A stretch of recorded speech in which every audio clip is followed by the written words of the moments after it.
Hello, welcome to this channel. Nifty के अंदर कल के दिन हमारा डिस्कस था कि ये दोनों लाइन हमने ड्रॉ करके रखी थी, इसको जिस भी साइड ब्रेक करेगा हम उसी साइड ट्रेड लेंगे। लेकिन आज के दिन इसको कहीं भी ब्रेक नहीं किया तो हमारी कोई भी ट्रेड निफ्टी के अंदर नहीं बनी। वहीं ऑप्शन सेलर के लिए बताया था कि इस रेंज के अंदर रहेगा जब तक हम ऑप्शन को सेल कर सकते हैं, ऊपर की साइड और नीचे की साइड का, और दोनों को हम जीरो कर सकते हैं। तो वही बात, जिसने भी ऑप्शन सेलिंग की होगी तो उसे एक अच्छा प्रॉफिट जरूर मिला होगा, दोनों साइड का उसने जीरो किया है। क्योंकि दोनों साइड किसी भी साइड ब्रेक नहीं किया तो उसका एसएल बीट नहीं हुआ और एक अच्छा प्रॉफिट मिला। अब हम देखते हैं कल के दिन निफ्टी में कैसे ट्रेड कर सकते हैं। तो कल के दिन भी हमारी लाइन यही ड्रॉ रहेंगी कि जब तक इन दोनों के बीच में है तो हम ट्रेड करेंगे नहीं, इसको ब्रेक करने के बाद में ट्रेड करेंगे। अब इसको जिस भी साइड ब्रेक करेगा उसी साइड हम ट्रेड लेंगे, और जिस भी साइड इसको ब्रेक करेगा उससे ये जो जितने की पॉइंट की रेंज है उससे डबल का मूवमेंट आने की संभावना। तो इस रेंज को अगर हम देखेंगे तो ये रेंज लगभग हमारी 60 पॉइंट की रेंज के अंदर ये पिछले 2 दिन से है।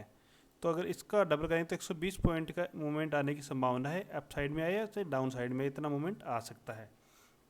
तो हम ट्रेड कैसे कर सकते हैं? तो फ्लैट ओपन होता है मार्केट, तो अप साइड में निकलेगा तो 840 से ऊपर हम कॉल की पोजीशन को बाय करेंगे 30 पॉइंट का, इसके अंदर भी ऐसा रखेंगे। ऐसे ही नीचे की साइड ब्रेक करेगा तो अभी हम 30 पॉइंट का एक ऐसा लगा के पुट की पोजीशन को बाय कर सकते हैं। अब गैप अप और गैप डाउन की स्थिति में अगर इससे ऊपर रेंज से में गैप अप ओपन होता है और फर्स्ट 5 मिनट की कैंडल ग्रीन क्लोज देता है तो हम अप साइड के लिए ट्रेड करेंगे, और हमारे टारगेट लगभग 19,960 तक के रहेंगे। ऐसे ही नीचे की साइड अगर इससे नीचे गैप डाउन ओपन होता है तो भी हमारी ट्रेड का यही रहेगा, रेड कैंडल क्लोज देगा तो हम नीचे के लिए ट्रेड लेंगे, या फिर थोड़ा अप जाता है और इस रेंज से नीचे से वापस आता है तो हम नीचे के लिए ट्रेड करेंगे। अगर इस रेंज के अंदर कोई 5 मिनट की कैंडल को क्लोज दे देगा तो हम उसी 5 मिनट की कैंडल का ऐसा लगा के अप साइड के लिए ट्रेड कर सकते हैं, जो रेंज की हाई तक हो सकता है कल के दिन ये वापस ही रेंज के अप साइड चला जाए और फिर यहाँ से अप साइड में ब्रेकआउट दे दे। नीचे से ओपन होके भी अप साइड में ब्रेकआउट दे सकता है, या फिर अप साइड में ओपन होके कि यहाँ पे गैप ओपन होता है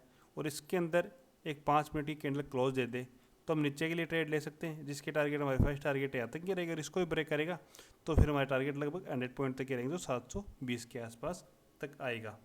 तो ये इस तरीके से हम कल के दिन ट्रेड कर सकते हैं। अब कल के दिन अगर देखेंगे तो हम सेंसेक्स की एक्सपायरी है तो हम सेंसेक्स को देखते हैं, सेंसेक्स के अंदर हम कैसे ट्रेड कर सकते हैं। तो सेंसेक्स को अगर हम देखेंगे तो ये भी एक रेंज के अंदर ही है, जिस रेंज के अंदर निफ्टी था उसी रेंज के अंदर भी यही है। तो इसके अंदर भी हमारा ये रहेगा, इस रेंज को जिस भी साइड ब्रेक करेगा उसी साइड हम ट्रेड करेंगे। ये हमारी जीरो टू हीरो की ट्रेड रहेगी। इसके अंदर हमारा ये रहेगा कि एसएल हमें कम से कम रखना है, कि अगर मार्केट फ्लैट ओपन होता है उसके बाद में जिस भी साइड ब्रेक करेगा तभी हम ट्रेड लेना है। अगर गैप अप या गैप डाउन ओपन होगा तो उसके बाद में हमें इसके अंदर कोई भी ट्रेड नहीं लेनी, क्योंकि हो सकता है ये गैप अप गैप डाउन होके और वॉलेटाइल हो जाए कल के दिन तो हमें कोई ट्रेड नहीं लेनी है, क्योंकि डिके का बहुत ज़्यादा प्रीमियम इसके अंदर भी डिके होगा तो हमें ट्रेड ही नहीं लेनी है। ये सिर्फ हम जो भी एक्सपायरी का सेटअप देखते हैं वो सिर्फ हम जीरो टू हीरो के लिए ही देखेंगे। ऐसे नहीं है कि हम कहीं भी एक्सपायरी के अंदर ट्रेड करेंगे। हमें ट्रेड तो निफ्टी के अंदर ही करते हैं मेनली, लेकिन ये बस एक्सपायरी का हम एक मूवमेंट देखना। तो इसके अंदर रहने के बाद इस रेंज को अगर 2 पैर के बाद में ब्रेकआउट देगा तो वो बहुत ही अच्छा ब्रेकआउट आ सकता है, और नीचे की साइड अगर ये ब्रेकआउट देगा तो लगभग 66,000 तक आ सकता है। ऐसे ऊपर की साइड अगर ब्रेकआउट देगा तो 300 से 400 पॉइंट का मूवमेंट अप साइड में भी आ सकता है। Okay, thank you.